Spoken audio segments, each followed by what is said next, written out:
오늘 우리가 함께 들여다볼 인물은요, 정말 매력적인 동시에 사람 속 터지게 만드는 철학자, 바로 스토아학파의 세네카입니다. 세네카라는 사람을 보면요. 그가 가르친 내용과 실제 살아온 삶이 정말 달라도 너무 다르다는 걸 바로 알 수 있어요. 그러니까 여기서 당연히 이런 질문이 나오죠. 아니, 이 사람 그냥 위선자 아니야? 아니면 뭔가 우리가 모르는 더 복잡한 사정이 있었던 걸까요?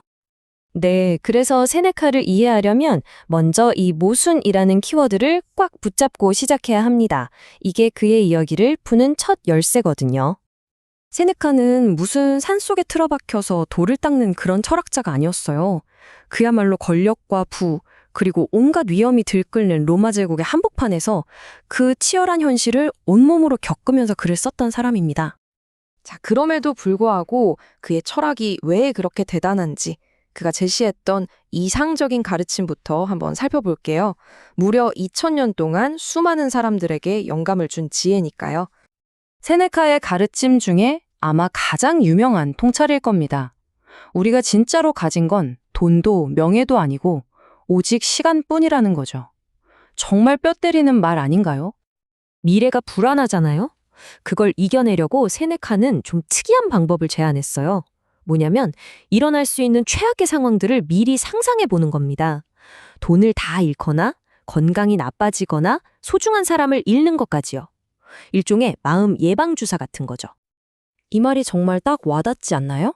실제로 일어난 일보다 상상 속에서 걱정하고 불안해하면서 스스로를 더 괴롭힐 때가 많잖아요. 바로 그런 고통에서 벗어나게 해주는 게 세네카 철학의 핵심 목표 중 하나였던 겁니다.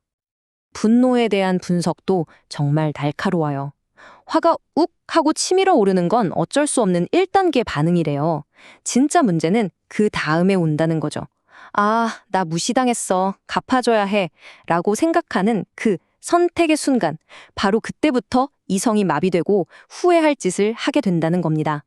자, 이렇게 훌륭한 철학을 이야기했는데 과연 세네카 본인은 이 원칙들을 지키며 살았을까요? 이제부터 그의 삶, 특히 아주 살벌했던 그의 정치 경력을 들여다보면서 현실과 이상의 충돌을 본격적으로 살펴보겠습니다. 세네카는 바로 그 악명 높은 네로 황제의 스승이자 최고 조언자였어요. 처음엔 좋았죠. 세네카의 영향으로 선한 5년이라고 불릴 정도로 정치가 안정됐으니까요. 하지만 그 평화는 길지 않았습니다.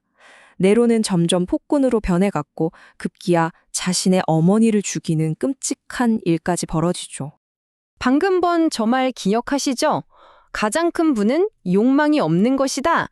자, 그런데 이 말을 한 세네카의 실제 재산이 어땠는지 한번 보실까요? 정말 기가 막힙니다. 네로의 옆에 있는 동안 세네카가 모은 재산이 어마어마합니다. 당시 로마 제국 전체에서 두 번째로 돈이 많은 사람이었어요. 용황 없는 삶을 말하던 철학자가 말이죠. 바로 이 지점 때문에, 그러니까 그의 말과 행동의 이 엄청난 차이 때문에 세네카 개인뿐만 아니라 스토아 철학 전체가 비판을 받게 됩니다. 이거 문제 있는 철학 아니야? 하는 거죠. 비판의 핵심은 이런 겁니다. 이건 돈 많고 힘 있는 사람들만 할 수 있는 철학이다. 노예제 같은 불의를 보고도 그냥 받아들이라고 한다. 그리고 보통 사람은 도저히 따라할 수 없는 비현실적인 요구를 한다는 등등. 결국 지배계급의 현실을 정당화해주는 도구에 불과했다는 지적까지 나옵니다. 자, 그럼 이제 어떻게 해야 할까요? 이렇게 엉망진창인 삶을 산 사람의 철학에서 우리가 대체 뭘 배울 수 있을까요? 그 모순 속에서 어떤 지혜를 찾아야 할까요? 놀랍게도 세네카 본인도 이걸 알고 있었던 것 같아요. 그는 스스로를 나는 다 깨우친 현자가 아니다. 더 나은 사람이 되려고 애쓰는 사람일 뿐이다. 라고 말했어요. 마치 철학이라는 병원에서 우리와 함께 치료받는 동료 환자처럼 말이죠. 어쩌면 바로 이 실패야말로 세네카가 우리에게 남긴 가장 큰 가치일지도 모릅니다. 그는 권력과 부, 그리고 자기 기만이 얼마나 위험한지를 온몸으로 보여준 산증인인 셈이죠. 완벽한 스승이 아니라 넘어지고 깨지면서 고뇌했던 한 인간의 모습이기에 그의 철학이 오히려 우리에게 더 현실적으로 다가오는 건 아닐까요? 그래서 세네카는 우리에게 마지막으로 이런 질문을 던집니다. 우리를 이끌어주는 가장 현명하다는 사람들조차 이렇게 깊은 모순을 안고 살아간다면 과연 우리는 우리 자신의 삶 속에 있는 수많은 모순들을 어떻게 감당하며 살아가야 할까요?